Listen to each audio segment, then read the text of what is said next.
to another reading from The Science of Mind magazine, the Daily Guides. Reverend Lisa, when she introduces her readings every day, says, "Beloveds." That's not me. Well, I'm an engineer, so I kind of look at the practical side of things, but I do really appreciate the opportunity to read these usually odes of wisdom out to different people and just let people think about what they mean. Sometimes I interpret them and sometimes I don't. Today, I'll probably give you my little idea of what this means, and it's all about an abundance of trust. Now, funnily enough, the first quote is from Ernest Hemingway, and we were just watching something on TV, which my wife dug up from I don't know where, which actually told a story about Ernest Hemingway.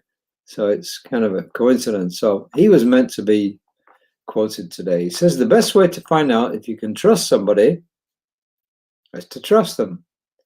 The best way you can find out if you can trust somebody is to trust them." That's pretty astute, actually.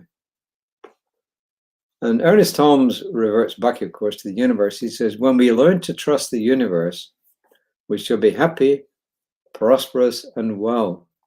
We must learn to come under that divine government and accept the fact that nature's table is ever filled. Never was there a cosmic famine. God is God. The divine is the divine. The all is the all. The quantum field is the quantum field," and so on. Science of Mind textbook, page 33, right towards the beginning of the book.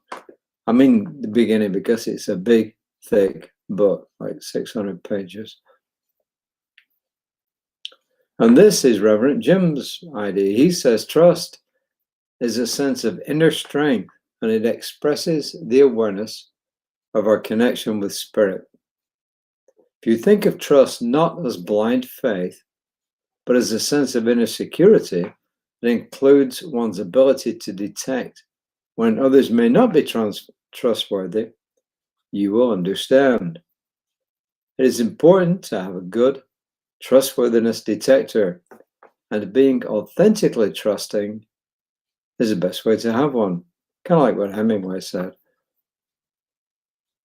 People who are insecure for one reason or another find it difficult to trust.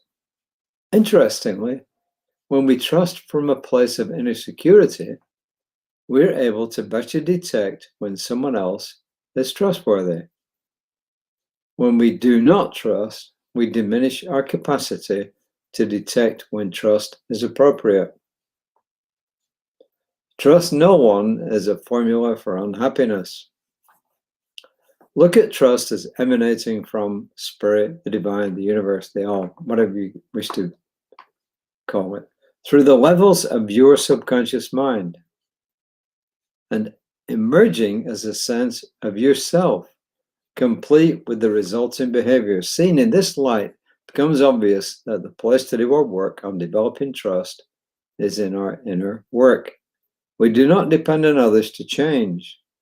We change ourselves from within to a better version of who we are, and we trust in spirit enough to engage in the process.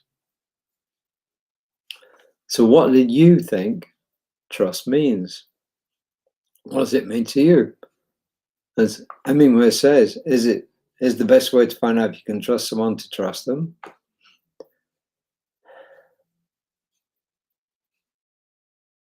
And what about Reverend Jim when he says it's an inner strength and it expresses the awareness of our connection with spirit? Or if you want to put it another way, it expresses how grounded we are. So I think, to me, trust means the ability to be secure in one's own person and one's own beliefs. And then we develop this ability, I think, to know whether to trust someone. Maybe somebody who is enlightened can just go out and trust anybody and everybody and nothing will happen. But I think we have to actually apply a bit of common sense to this, because it can be difficult to actually figure out if you can trust someone. And I think you've got to be someone who can read the signs in body language as much as anything. And if you can read the signs in body language, you can probably pick up if someone is being trustworthy or not. It's pretty obvious that kids these days can't go out and trust everybody. In fact, they're totally the opposite, which is probably just as bad as trusting everybody, which is trust no one. And don't talk to strangers. I get the safety angle from it, but we shouldn't have to put kids in that really difficult position.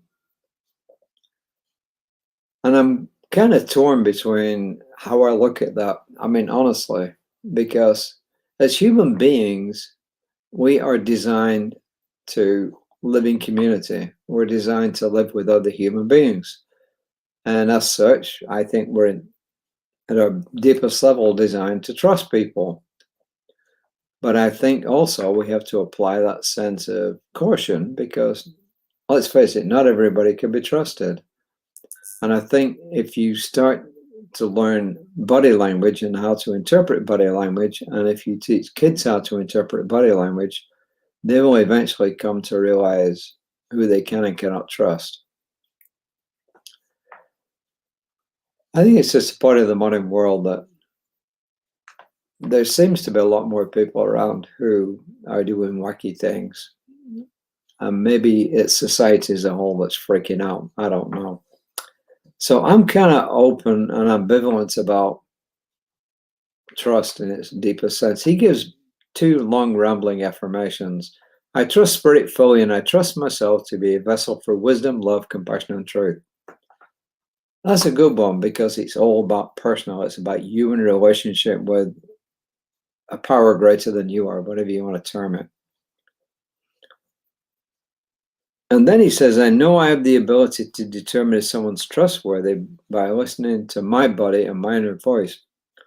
But I would also say by looking at their body language. You listen to the vibes coming back from you, from them, and then you got to trust that you're good enough to interpret their body language as to whether they're trustworthy or not. I don't know. I'm kind of ambivalent. I actually almost didn't read this, and I almost went back to reading about Murphy, the human whisperer. The next passage I saw, it was kind of long in the book I've got, so I'm going to look at the online version, from the Science of Mind magazine, see if that works. As I said, I'm kind of ambivalent about this. I'm unsure myself completely as to what the true answer to this all is. Reverend Jim seems to be fully confident. Ernest Hemingway seems to be confident in what he thinks. Ernest Holmes seems to be confident here. So, what do you think? I mean, what do you think about trust? What does it mean to you? And do we go out and trust everybody, or do we apply caution? And when we apply caution, do we look at body language to see how somebody's doing? Are their eyes flitting? Are they not looking in one place? Are they fidgety? Do they seem uncomfortable? So, I don't know. What do you think? This is a time when I'm reaching out to everybody and saying, hey, what do you think? Let me know what you think, because I need some help on this one. So, until next time, give me some answers. Namaste.